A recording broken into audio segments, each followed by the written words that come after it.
You can look at it, lots of ways to look at a crisis. You can look at a crisis and say, this is a crisis. I don't know what I'm going to do. And, it's natural to go into panic mode.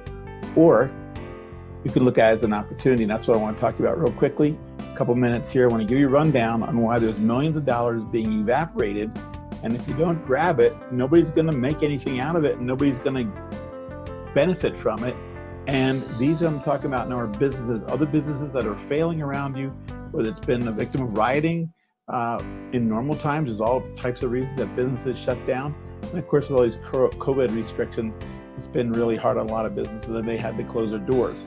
Now, what happens when someone stops a business, stops operating it, decides to, in many cases, they may decide to sell it, although 78% of businesses that are offered for sale are never actually sold.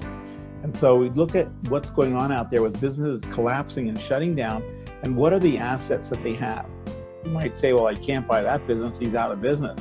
Or you might say, that's no good, the guy shut his stores down.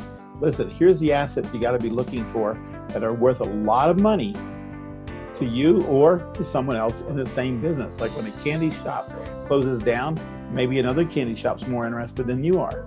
When a flower place shuts down, another flower place might be more interested. And listen, the way flowers are delivered these days, it could be a flower shop anywhere in the United States. I'm going to talk about the United States because I know that a little bit better than anything else. So first of all, you've got the business name. There's sometimes very unique business names. Business names have been around for a while and they're very well known. That's an asset that you can buy. And the guy that's shutting down a business, the person that's shutting down a business may not want much for it. I mean, he's out of business anyway. This is all found money for him, especially if there's been any kind of riot or the COVID restrictions. They've given up and this is all found money. Most of these are found money for the people that own the business. That is the business name or what's called the trade name. And you've got trademarks. People have trademarks, either they filed for a trademark and paid for it, or they have trademark just by default that they've been operating a long time and they've been known in a 50-mile radius. There's a lot of rules like that. Patents. Some companies have patents. Not all small businesses will. Most won't. But there could be some patents involved where they've licensed something under a patent and now they have a benefit to it that's going to be lost if they don't continue to operate. A lot of agreements that businesses have only stay in agreement as long as they operate. So you want to pick this up before the business stops. A domain name. Everybody knows what that is, right? And that's a real easy one. Your website and your domain name, these are all very valuable. When a business shuts down, they pretty well give that up. I'm telling you something, you can buy that and you can resell it, or you can buy it and use it or rent it to someone else. A flower shop in the far end of town called Big City Flowers, if they've been around for 16 years, they have a value in their name and their trade name. It's got a lot of traffic, it's seasoned on the internet, it's got SEO, it's got backlinks, it's got domain authority. These are very, very valuable and you can use them and to repoint it to someone else's flower shop if you're not going to just sell it to them. These are worth thousands and thousands of dollars. The telephone number. How much do you think the telephone number 1-800-Flowers is? Now there's only one of those. That's a famous example, one of the first guys that did it. That's worth probably $1 million. There's a lot of good names. What would a name be worth, a telephone number be worth in Denver? 303-333-3333 or something like that, right? Repeating numbers that spell names and so on. These are very valuable and they tend to go right out the window, and the guy that's selling the business or closing it down, or he's been a victim and he has to be closed down, doesn't think of all these assets. You can pick these things up. The customer list, really big. The customer list, I'm going to pick on a flower shop again. It could be a dog grooming, but a dog grooming business. But a flower shop, for example, their customer list is worth thousands, maybe tens of thousands of dollars, especially if they've been in business for a long time. So customer lists are one thing you can buy. Contracts with advertisers. Advertising, whether it's a local paper, whether it's billboards, it could be television, it could be radio, it could be a social media contract. Sometimes these are very valuable because they're in at old names, at old rates, or they've been bought under a volume. So maybe it's partway through the contract and they're already committed to and paid for a lot of the volume being used. So the volume discounts you can pick up in their name because that contract's already been signed, they've already been seasoned, they've already been working with them. Social media accounts, very valuable, of course.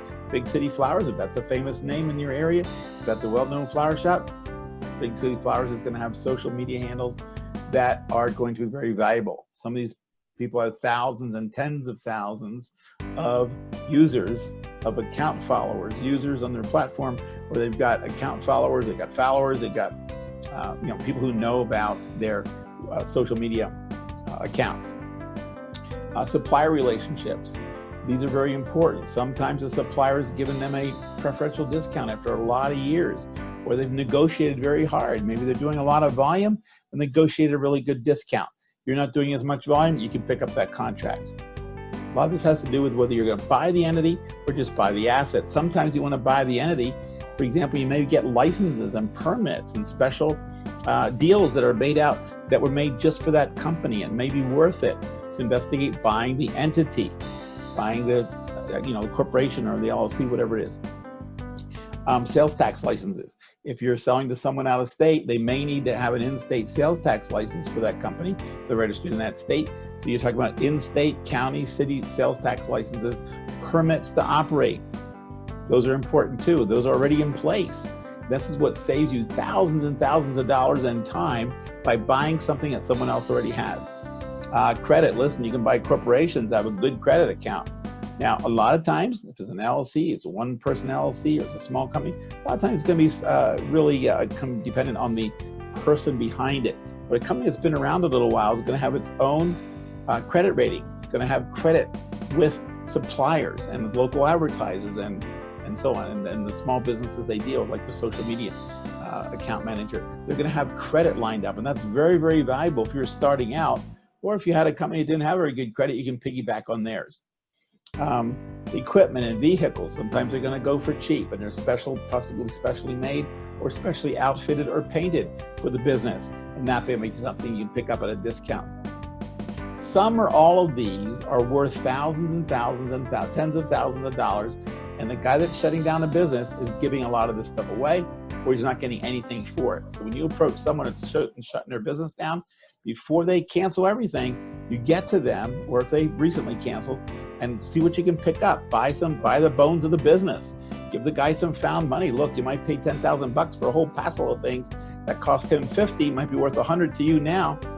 If it's worth $42 now, you're going to get him a big discount, and it's found money for them. I want to explore this further, but as I started to type this out, it turned into be a book if we start going over all these. So I'll answer any questions you have. Just hit me up in the comments, and I'll be glad to answer it. Let's follow these bunny trails, and let's see what kind of things are interesting to you and what I can help you, buy and make a lot of money on. Number one, you're going to want to look at those domain names, I think. All right? Thanks very much.